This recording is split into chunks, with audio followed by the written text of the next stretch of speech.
Most games end quietly. A credit screen, a menu prompt, a sense of closure that tells the player the system has released them.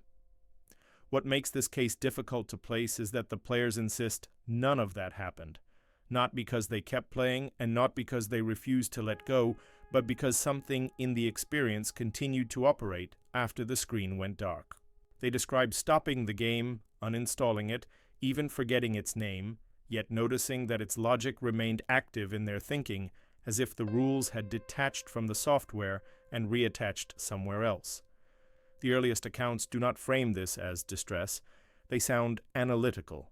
Players describe noticing changes in how they assessed choices, how they interpreted outcomes, how they evaluated risk and reward in ordinary situations. Small decisions began to feel scored. Missed opportunities registered as penalties. Random events felt less random. Not meaningful in a supernatural sense, but structured, as if governed by invisible mechanics still tracking performance. These reports surface in old forums, developer message boards, and niche communities dedicated to obscure or experimental games. The titles are rarely named with confidence. Some players remember incomplete builds, limited releases, or games distributed briefly before disappearing. Others recall projects framed as art, simulations, or research tools rather than entertainment. What unites the accounts is not nostalgia, but a sense that the experience was never finished, not because of a bug, but because an ending was never presented. Several players describe a moment when they realized something was wrong, though none could point to a single event. It was cumulative, a growing awareness that they were optimizing behavior outside the game without choosing to, that they were tracking progress toward objectives that no longer existed, that failure carried weight even when no one was watching. These realizations were often delayed, surfacing weeks or months after they stopped playing. Researchers who later encountered these discussions noted how restrained they were. There is no panic, no grand claims of control or possession. Players do not describe hearing voices or seeing overlays on reality. They describe habits, thought patterns, a sense that the game taught them how to think, then declined to stop teaching. This distinction matters. Conditioning is quieter than obsession. It does not demand attention. It redirects it. The games themselves, where they can be partially reconstructed, show design choices that align uncomfortably well with this effect. Minimal narrative, emphasis on systems rather than story. Feedback loops that reward anticipation more than reaction. In some cases, there was no explicit win condition, only survival, efficiency, or adaptation. Players were not told what success looked like, they inferred it, and inference is harder to turn off than instruction. In academic literature, this is not entirely unfamiliar. Studies on serious games, military simulations, and behavioral training tools document long-term cognitive shifts in participants. Exposure to rule-based environments can alter how people perceive causality, agency, and consequence. Most of these studies emphasize oversight and debriefing as essential safeguards. Without them, participants may continue to apply learned frameworks in inappropriate contexts. What troubles investigators is how closely player testimonies mirror what happens when debriefing is absent. The game ends, but no signal is given that its logic no longer applies. No boundary is reestablished. The player is left to decide when the system has released them, without being told that release is necessary. Some players attempted to return to the game, hoping to trigger an ending that would resolve the lingering effects. Often the game was gone, delisted, unsupported, inaccessible due to obsolete hardware. The absence of closure became part of the experience, reinforcing the sense that the game was not meant to be completed, only entered. If you have ever finished a game and felt a brief echo of its mechanics afterward, that reaction is normal. What makes these accounts different is duration and depth. Months, years, subtle changes that never fully recede. If this investigation feels familiar, or if you recognize patterns in your own experience, consider documenting them. Quiet patterns only become visible when compared, and comparison is often the first step toward understanding what a system was truly designed to do. What remains unresolved is whether these games failed or succeeded beyond their intended scope. A system that alters behavior without requiring continued engagement is not broken. It is effective, and effectiveness in experimental design is not always disclosed to the subject. The unsettling possibility is that these games did end exactly as designed, not with a conclusion on screen, but with a transfer of mechanics from program to player.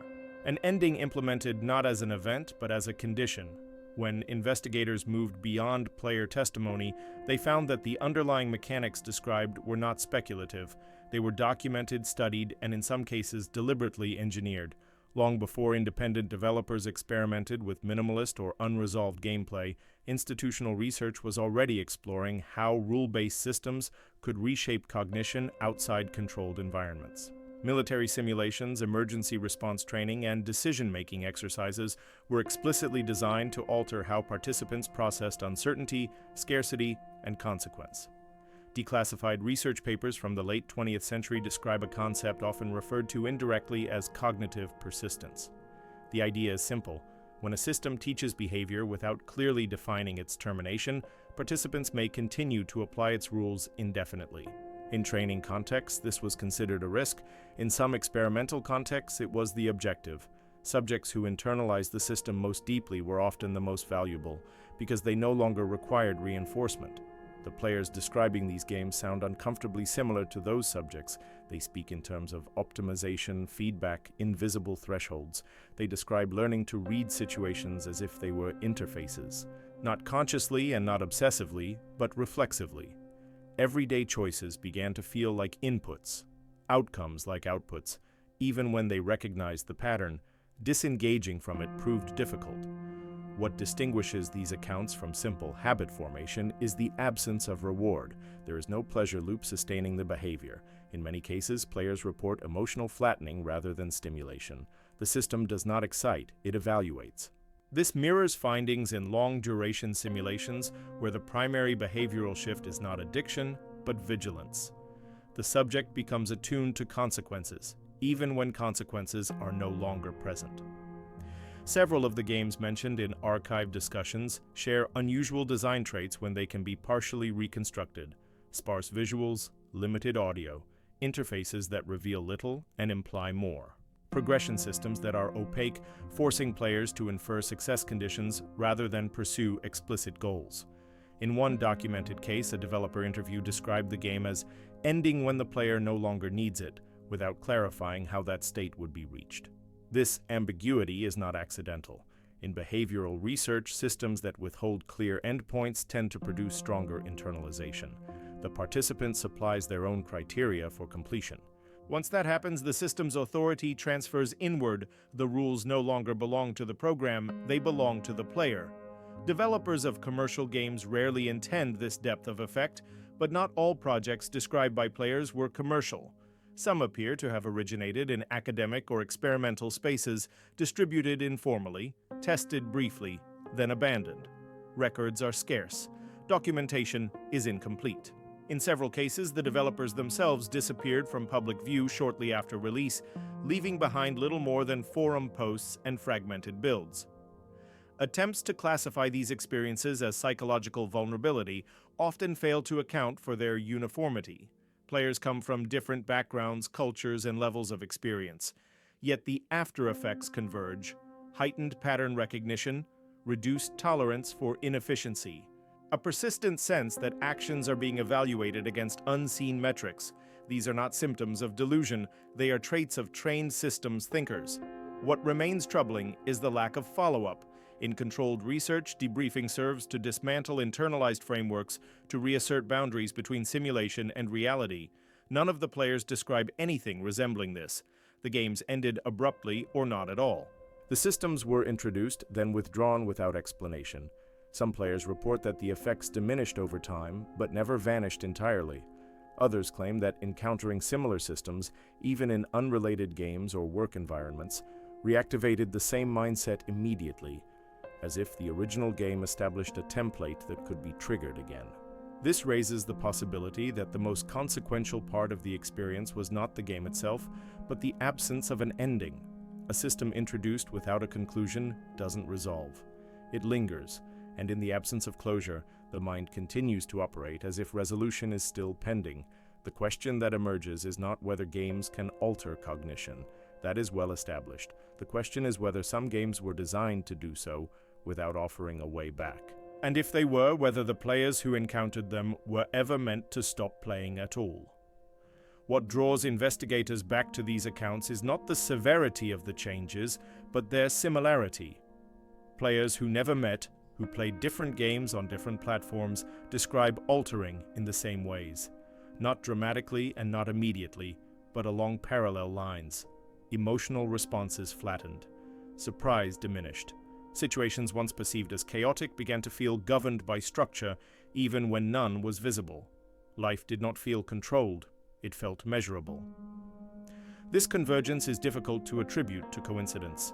In psychology, shared after-effects typically emerge from shared stressors or shared narratives. Here, the narratives differ, but the outcomes align. Players describe becoming unusually attentive to efficiency. They report discomfort with wasted motion, with idle time, with actions that do not advance something, even when they cannot define what that something is. Leisure becomes uneasy. Rest feels provisional. Several describe a heightened sensitivity to systems in the real world. Workplace hierarchies, social dynamics, even traffic patterns begin to resemble mechanics rather than environments. This does not manifest as paranoia. There is no sense of being targeted. Instead, there is a persistent feeling of participation, as though the player has been enrolled in something that continues to run, whether they acknowledge it or not. Researchers familiar with long-term simulation exposure recognize this pattern. In training environments where participants are immersed in abstract rule systems for extended periods, the brain adapts by prioritizing structure over meaning. The subject becomes less concerned with why something happens and more focused on how it fits within a system. This is efficient. It is also difficult to reverse without deliberate intervention. What is missing from the player's accounts is that intervention. No debriefing, no reframing, no explicit signal that the system no longer applies. Instead, players are left to negotiate their own exit, often without realizing one is required. Some succeed gradually as new routines overwrite old ones. Others do not. They simply adapt to the persistence. One recurring detail appears across multiple accounts, a sense that the game was still scoring something. Not in a supernatural sense and not with visible feedback, just an intuition that actions had weight beyond their immediate consequences. This belief rarely crystallized into certainty.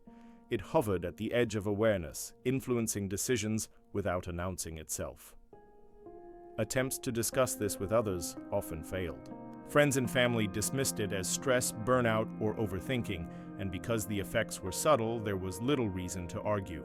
The players were functional, productive, often more so than before, which raises an uncomfortable possibility that the alterations were not maladaptive, but instrumental. In some archive discussions, players speculated quietly about intent, not malicious intent, but experimental. The idea that the game was less about entertainment and more about observing how players changed when left without closure. These speculations rarely went far. There was no evidence to pursue, and evidence in this case would require access to design documents that no longer exist. The most telling aspect is that players rarely describe wanting to return to who they were before. They describe curiosity about what changed. That curiosity, sustained over years, suggests that the game did not impose an identity. It modified a framework. It taught a way of passing the world, then stepped back. If the game had ended properly, this framework might have been dismantled. Instead, it remained available. A lens that could be picked up or set down, but never fully discarded. And once a person learns to see systems where none were apparent before, unlearning that perception is not straightforward. What these players share is not trauma, but orientation. They were pointed in a direction and never told to stop looking. And when enough people are oriented the same way, even in isolation, the question shifts. Not what happened to them, but what the system they encountered was designed to produce, because outcomes that align this consistently are rarely accidental. The final question investigators return to is not what the game was, but why it never resolved. Endings serve a specific function. They signal completion, restore context, and release the participant from obligation. In every documented account, that signal was absent. Sometimes the game stopped abruptly. Sometimes it became unplayable. Sometimes it simply faded from memory until its effects became noticeable elsewhere. The absence of an ending was not dramatic, it was administrative, and that may be what made it effective. In software development, unfinished systems are usually considered failures. But in behavioral design, unfinished systems can be intentional. A task without closure keeps cognitive resources engaged. The mind continues to allocate attention, scanning for completion conditions that never arrive. This is well documented in psychology. What is less documented is the deliberate use of this principle outside controlled environments. Several of the games mentioned by players appear to have existed briefly, then vanished. Distribution links went dead. Developers stopped responding. In some cases, updates were promised and never delivered. The players waited. Waiting became part of the experience, and over time the expectation of an update transformed into a generalized sense that something was still pending. Some players describe moments years later when the system seemed to reactivate, not because they returned to the game, but because they encountered a familiar structure elsewhere. A new job with opaque performance metrics, a project with no clear success criteria, another game that emphasized adaptation over narrative. In those moments, the old logic resurfaced immediately, as if it had been preserved intact. This persistence suggests that the game did not install content. It installed a process. Once learned, that process could be applied anywhere. And processes do not require reminders. They run quietly in the background until something triggers them. There is no evidence that the developers intended harm. There is also no evidence that they intended closure. In experimental design, success is sometimes defined by how long an effect lasts after intervention ends. By that measure, these games were remarkably successful. They altered how players perceived agency, consequence, and progress without requiring continued engagement. What remains unresolved is accountability. If a system changes behavior and then disappears, where does responsibility lie? With the creator who introduced it, or with the participant who internalized it? This question is rarely addressed in discussions of games because games are assumed to be temporary. These accounts challenge that assumption. The players did eventually stop searching for an ending, not because they found one, but because they adapted to its absence. The game became a reference point rather than an activity, something that had happened, but also something that was still happening in quieter ways. That adaptation may be the closest thing to an ending they received. If there is a lesson here, it is not that games are dangerous, but that systems do not always announce when they have finished shaping us. Some experiences conclude on screen, others conclude when we stop looking for conclusions, and some, perhaps by design, never conclude at all. The unsettling possibility is that the game did exactly what it was built to do. It taught players to operate within a system that offered no closure, no confirmation, and no final state. A system that resembles many others they would later encounter. And once you have learned to play a game like that, the world itself can start to feel less like a place you inhabit and more like something you are still quietly navigating.